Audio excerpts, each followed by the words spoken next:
What is globalization?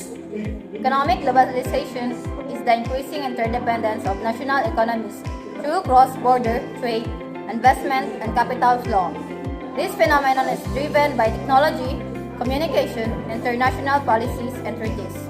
As borders become more permeable, the world's economies become more integrated.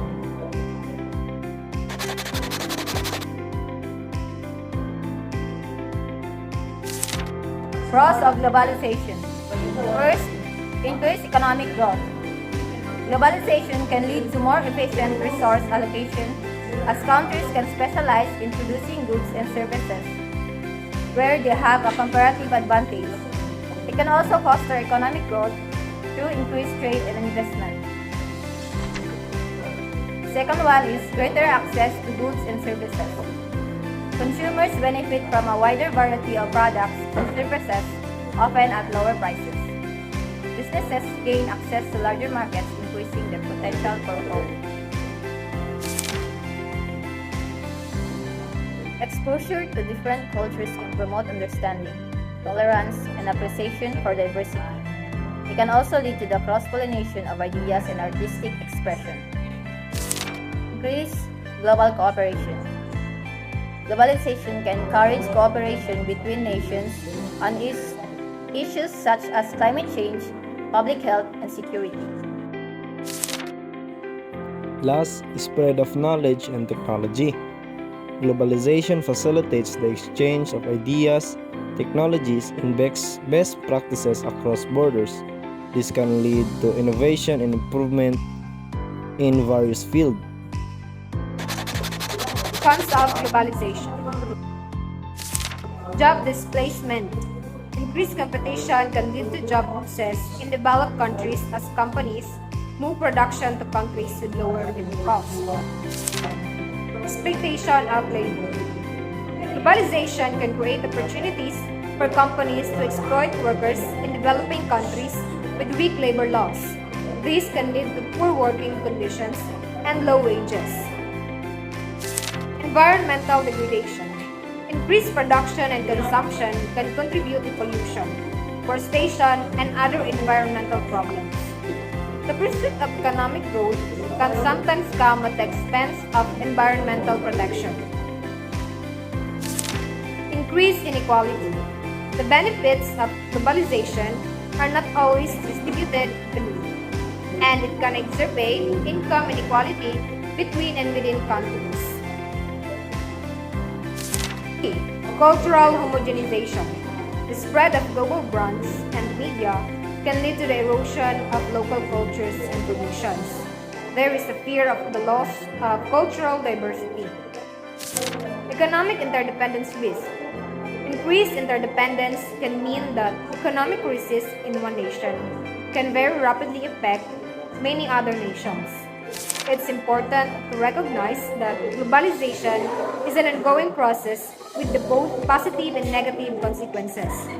The challenge is to find ways to maximize the benefits of globalization while mitigating its risks. Challenges. Jurisdiction conflict.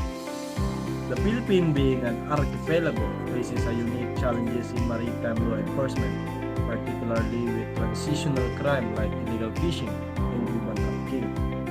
The overlapping jurisdiction of various agencies often lead to inefficiencies.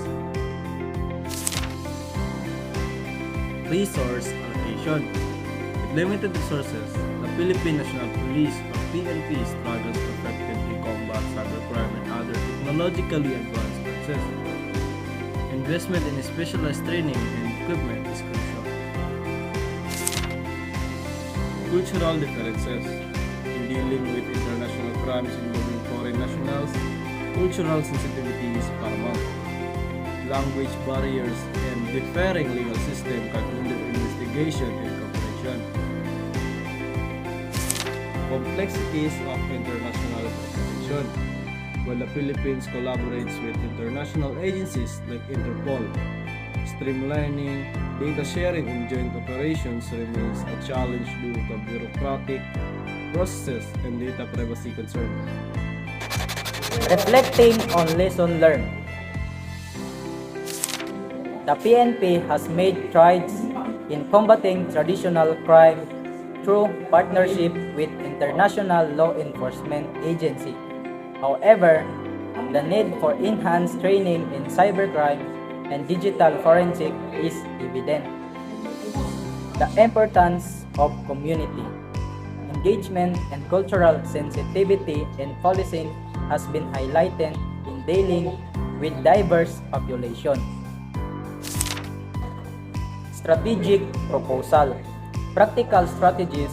Establish a dedicated maritime law enforcement task force with clear jurisdiction guidelines. Strengthen regional cooperation through information sharing platforms and joint training exercise. Implement a standardized protocol for a data sharing with international partners, ensuring compliance with data privacy laws. Technological innovation. Invest in advanced cybercrime investigation tools and training for PNP personnel. Develop a secure digital platform for information sharing between law enforcement agencies.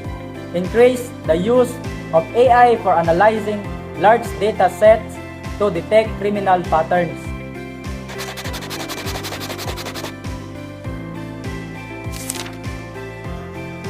Police recommendation.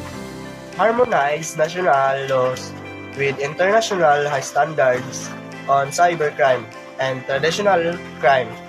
Increase funding for the PNP to enhance its technological capabilities and international cooperation efforts. Create a national task force that focuses on the standardizing of data sharing between agencies. Increase training for police officers and cultural sensitivity and foreign languages. In the Philippines context, addressing these challenges requires a multiple-faceted approach that prioritizes international cooperation, technological advancement, and policy reform.